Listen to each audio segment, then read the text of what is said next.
What's up, agency owners? Jason Swank with the Smart Agency Masterclass, a podcast dedicated to helping agency owners scale faster and sharing stories of really successful agency owners. And on today's episode, I have an amazing gentleman. He's been listening to podcasts for a while and has grown an amazing agency. A little over, I think he said around 60 people. You can correct me when I get on. And we're going to talk about building a sustainable pipeline, because you're not going to keep growing and scaling without building a pipeline where you can kind of turn down business that doesn't fit the perfect build. So let's go ahead and get into the show.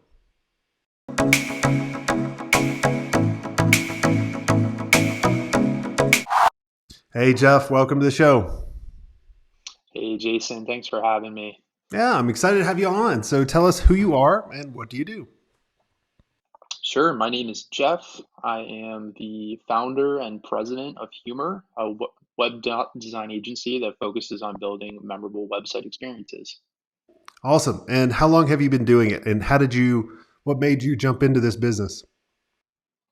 Sure, so we've been doing it since 2011. So we just celebrated our 10-year anniversary last year. And I think, like many agency owners, I kind of fell into this. I was freelancing when I was in college to make some beer money. And eventually, one of the clients that I was working with gave me a referral to a pretty sizable opportunity. It was an e-commerce site back in the days where e-commerce was, um, open source e-commerce was really new and there wasn't a lot out there. So I'd never worked on one of those sites before. Needed to figure it out. I was a talented designer, but my dev chops were not on par for that. So I ended up kind of cobbling together a team to take on that project.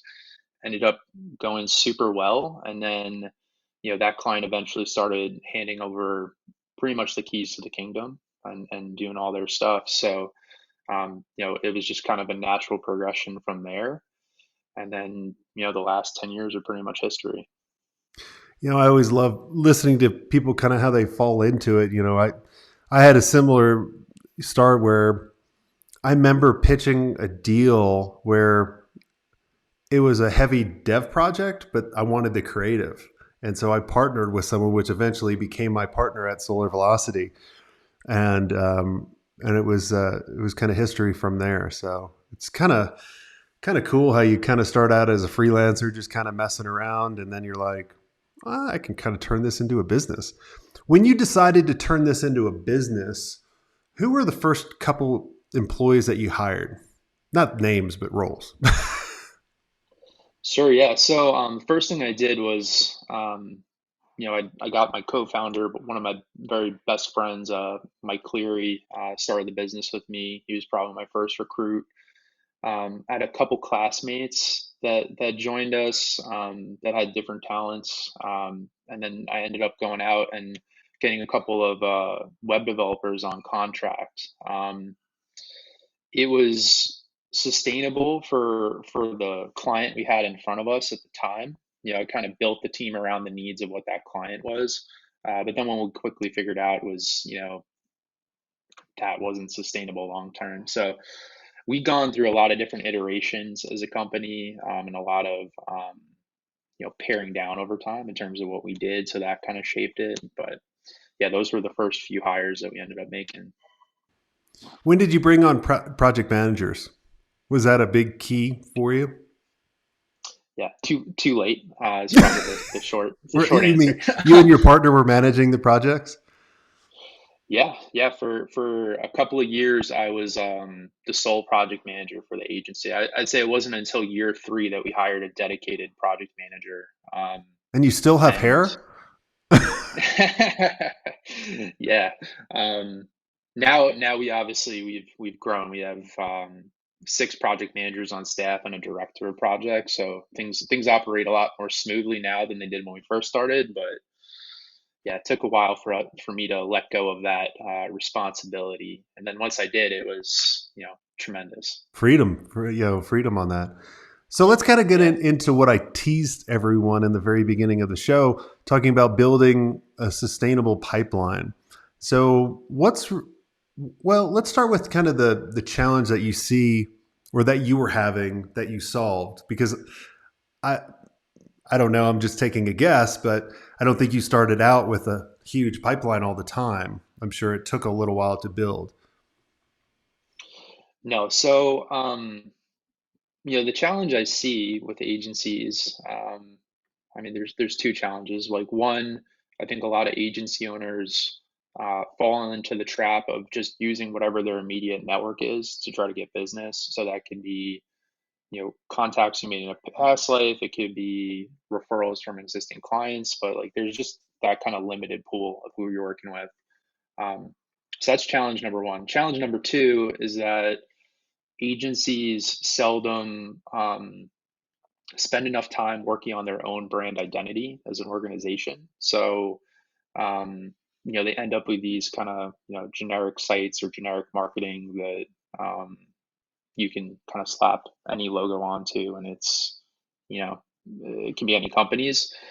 So, those are the two problems we had to solve, right? Like creating a unique identity for ourselves. I'd say that's like foundation point number two, and then figuring out how to get opportunities outside of our network was step two to that.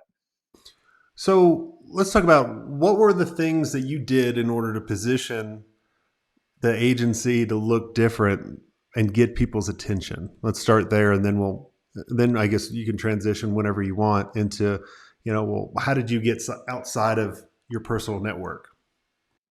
Sure, sure. So brand identity for an agency, I think, is paramount because that's going to be kind of the foundation that you build on. Same with any business, right? Like you need to have a strong identity. Agencies fall, I think, oftentimes into the trap where they'll have a website and their website mainly just showcases their clients' work, right? So their identity becomes their clients, and then clients change over time. So one of the things that we wanted to do was, um, you know, create a unique visual identity and a mascot for ourselves. That's if you go to our site and check it out, you'll see that there's a rocket guy on the front, and there's a space theme that kind of connects all the pieces together. Um, we wanted something so that when you were vetting out agencies and you went to multiple different websites, ours stood out, right? And our name is Humor, so it's a kind of play off of color. More color, more diversity. It's also inherently a fun name. Um, so we wanted an identity that connected with that. Also, the concept of space, because you're always breaking boundaries and kind of going places unknown. Um, that's a quality that we wanted to bring into the websites that we built. We wanted to do things that had those little unique characteristics and fun. So that's kind of what all tied that brand identity together for us.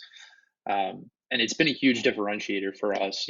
We've kind of leaned into this identity 5 years ago, and it's been something that's resonated with clients. It's been something that has come up on multiple sales calls where they're like, oh man, like when I went to your website, you guys stood out. I really loved the space dog that you had on your homepage. Like it just it creates another layer of conversation. I think it also demonstrates what you do. So like whoever the agency is, um, figuring out a way you can kind of tie it back to your core services and like really amplify that's going to be key.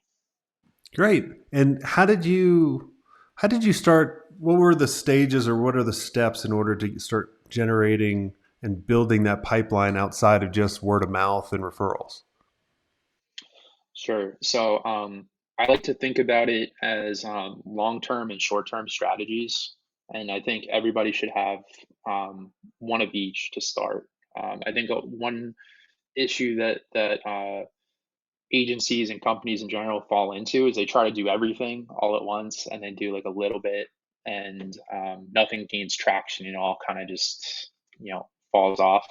So examples of long-term strategies would be something like SEO, content marketing, a podcast, any sort of owned media that's like a cornerstone, and it's going to be something that is going to take 6 months or longer to gain traction, should be something that you put into place. Um, then you need a short term strategy, right? Because that's cash in your pocket right now. So that can be something like cold LinkedIn outreach. It could be paid Google ads, paid social, whatever that might be. And you need one of each because again, one's going to be sustainable and build for the long term. One's going to be short term and make sure that you're getting the opportunities in right now. And then it's a layering process on top of that. For your long-term strategy, let's talk about kind of the content that you guys are developing. So do you have a podcast? Are you doing SEO, blog posts? What are you guys creating? Yeah, so we writing was something that we were able to do pretty effectively, and it's been kind of a backbone of what we do. So we write a lot of long form content that's targeted directly at marketing managers. So content that essentially allows in-house marketing managers to do their job better when it comes to website creation or management. Um, so we produce that. We produce one long form article, and these are articles that range anywhere between 2,000 and 4,000 words. Super rich, super actionable. We're producing those once a week. Then we're taking that, we're cutting it up into smaller bits of content that we can then distribute across email, LinkedIn, and other social channels. Um, you know, Eventually, I think we're going to transition into doing a podcast now that we've kind of got the cadence of this content, written content marketing down really well. But that's been our backbone, and it's I have at this point millions of dollars of revenue attributed to SEO for the agency coming in cold. That I can say confidently is there, and the ROI is definitely there. I actually did uh, an analysis the other day, and we're getting about an 85x return on investment from SEO. Like every dollar we put in SEO creates $85 for the agency, which is insane. Yeah, I always wonder why people don't focus their own efforts on their own marketing. And then I realized, when I was thinking about this, it was kind of when back in the day when we started developing a CMS, an e-commerce system, an email marketing system. I'm talking about back in 2001.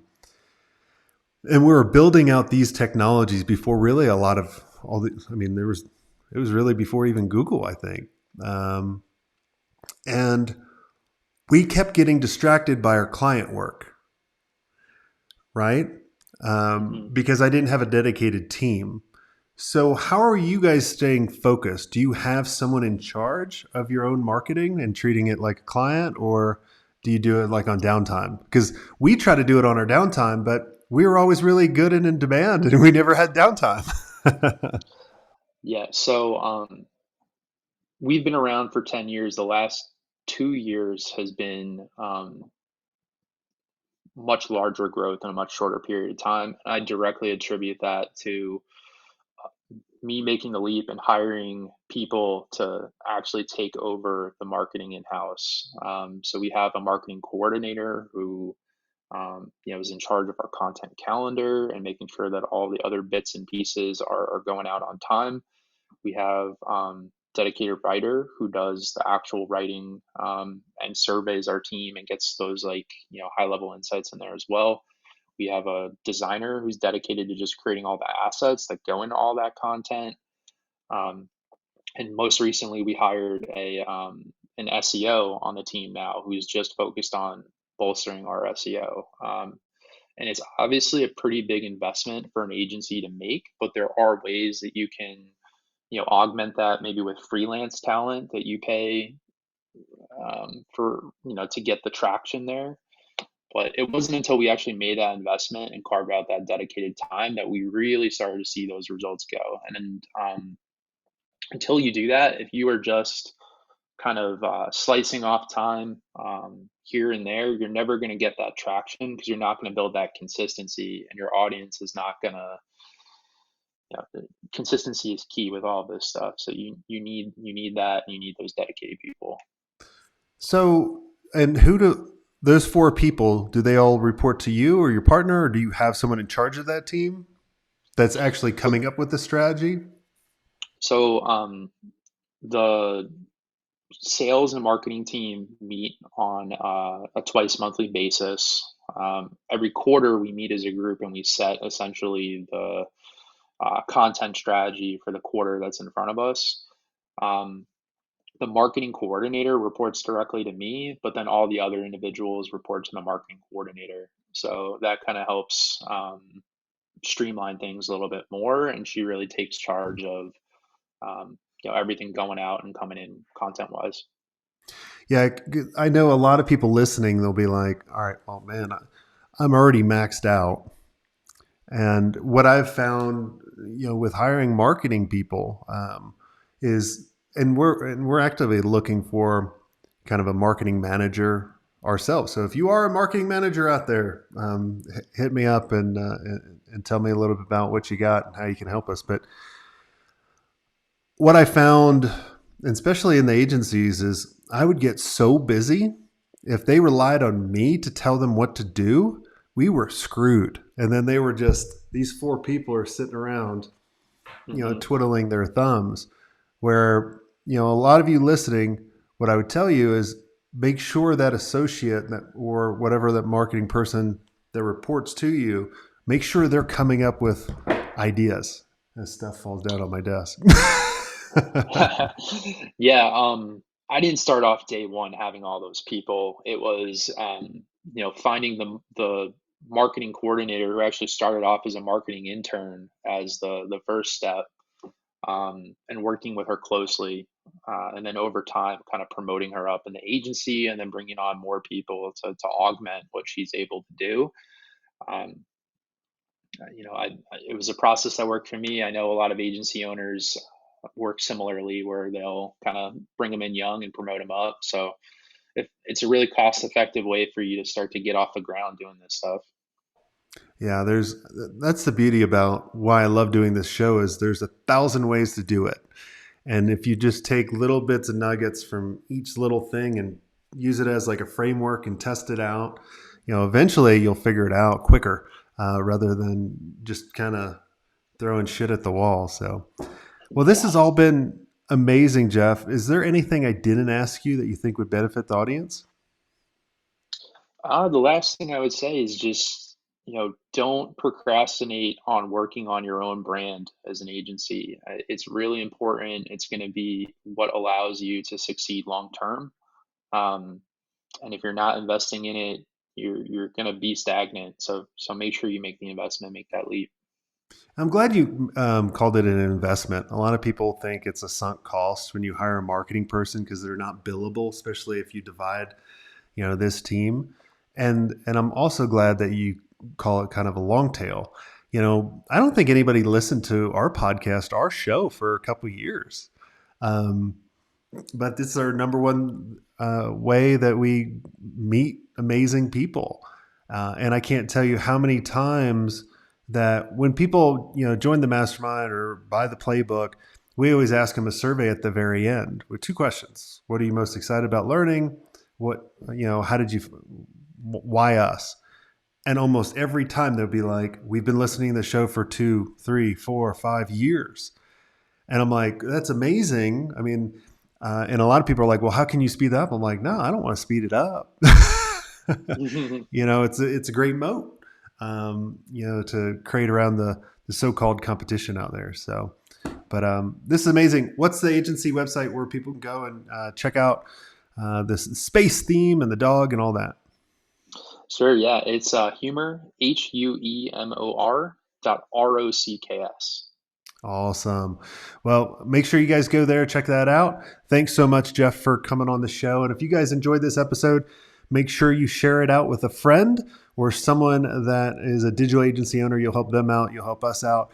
And if you want to be around amazing agency owners on a consistent basis, like where you can see what's really working for them and be able to go, hey, sometimes it's a little shrink session, sometimes be like, oh, everybody is sucking right now, or everyone's doing good, or see about the latest strategies that are working and have a lot of fun doing it. Now, you can't be an asshole, and you got to be humble in order to join and want to grow and have fun. I'd love for all of you to go to digitalagencyelite.com and go check it out, apply, and maybe we'll have a conversation. And until next time, have a swank day.